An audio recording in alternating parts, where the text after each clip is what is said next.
Now I will tell the secret time for you, यानी कि ये सीक्रेट टाइम क्या है, सीक्रेट टाइम कहाँ पर है और तुम उसको कैसे यूज़ कर सकते हो, ये पूरी चीज़ मैं इस वीडियो के अंदर नहीं बताऊंगा क्योंकि तुम्हें लास्ट में जानोगे। Now in this video I will tell you what is time in your life. तो सभी लोग बस दिल थाम के बैठ जाओ क्योंकि आज तुम जानने वाले हो टाइम को।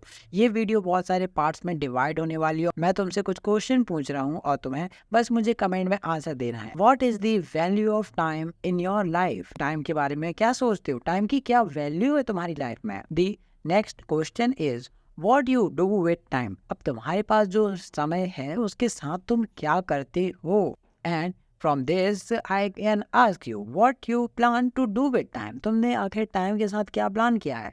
तुमने कुछ तो प्लानिंग की होगी ना कि मैं इतने टाइम में ये करूँगा, इतने टाइम पे वो करूँगा, लेकिन what you have done with time, लेकिन क्या तुमने उन प्लान को एग्जीक्यूट किया?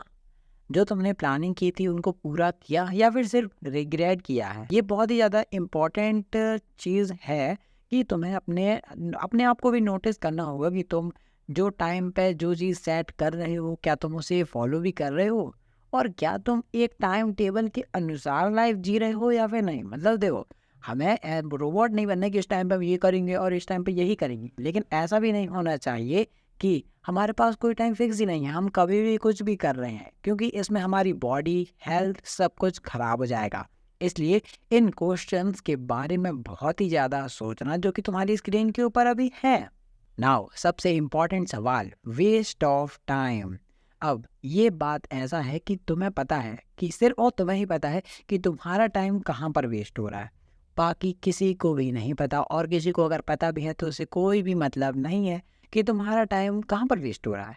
वो तो चाहेगा कि तुम्हारा टाइम वेस्ट ही होता रहे, क्योंकि टाइम एक स्केलर क्वांटिटी है, जैसे कि तुम्हें पता होगा कि वो जाता है तो जाता ही है, वापस नहीं आता है ना। तो कुछ वेस्ट ऑफ टाइम के बारे में तुम्हें थिंक करना होगा कि हाँ यार, मैं यहाँ पर बहुत ज़्यादा टाइम वेस्ट करता हूँ, इसे मुझे कम करना होगा। और अगर तुम सोचते हो कि यार यार मुझे एक माहौल चाहिए, मैं ऐसे बंद नहीं कर सकता, दिक्कत हो जाएगी, ठीक है।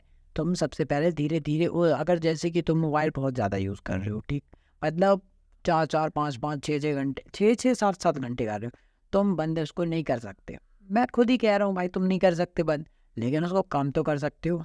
अगर 7 घंटे कर रहे हो यूज़ तो 5 घंटे करो। फिर कुछ दिनों बाद जब 5 घंटे में आदत बन जाए तो फिर उसको 4-3 घंटे में करना। धीरे धीरे कम होता है यार, तुम एकदम से कुछ भी नहीं कर सकते। पढ़ाई शुरू करनी है ना, तो भाई सबसे पहले थोड़ा बहुत तो पढ़ो, मतलब आधे घंटे डेली के तो पढ़ो। आधे घंटे से जब मन लगने लगेगा तो 1 घंटे में जाना, 1 से 2 घंटे, 2 से 3, 3 से 4, मतलब धीरे धीरे ही प्रोग्रेस होती है और टाइम यही तुम्हें सिखाता है। अब तुम्हें एक टाइम टेबल की ज़रूरत होगी। अब या तो तुम एक स्कूल स्टूडेंट हो सकते हो जो कि अभी 11-12 स्टैंडर्ड में हो, या फिर 10 से छोटे होगे, कोचिंग कर रहे हो, या फिर तुम सेल्फ स्टडी कर रहे हो, सबके लिए अलग अलग टाइम टेबल फॉलो होता है। और मैं तुम्हें उसका एक आइडियल टाइम टेबल दे सकता हूँ अगर तुम मेरे साथ बस बने रहो तो। यार ये भी मेरी एक कैरियर की शुरुआत ही समझो, और मुझे भी इसके लिए सपोर्ट चाहिए। मैं टाइम मैनेजमेंट के बारे में मतलब जानता हूँ, लेकिन मैं सोच रहा था कि अगर इसका यूज़ मैं कर रहा हूँ अपने फ़ायदे के लिए तो शायद मैं तुम्हारा भी फ़ायदा करवा सकूँ। So in next video we will learn about the ideal time table of school student. तब तक के लिए टाटा बाय बाय।